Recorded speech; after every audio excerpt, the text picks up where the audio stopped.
যখন কোনো দম্পতি আমার কাছে আইভিএফের জন্য আসেন অথবা কোনো ফার্টিলিটি স্পেশালিস্টের কাছে যান, তো স্বাভাবিকভাবে আমরা যখন কোনো মহিলার দেখি যে ওজনটা কিছুটা বেশি অথবা ওনার বিএমআইটা বেশি, আমরা তখন ওনাদেরকে অ্যাডভাইস করি যে ওজনটা কমান, তাহলে আপনার কী হবে, আপনার আইভিএফের সাকসেসটা ভালো হবে। কিন্তু গবেষণা এখন বলছে যে যখন কোনো একটা মহিলার আমরা আইভিএফের আগে ওনার ওজন কমাতে বলছি,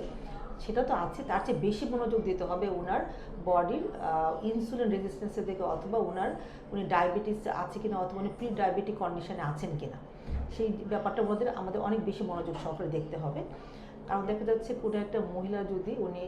প্রি ডায়াবেটিক কন্ডিশনে থাকে অথবা ইনসুলিন রেজিস্ট্যান্স থাকে, সেক্ষেত্রে কিন্তু ওনার ডিমের কোয়ালিটিটা খারাপ হতে পারে, সেই ক্ষেত্রে কিন্তু আইভিএফের সাকসেসটা কমে যায়।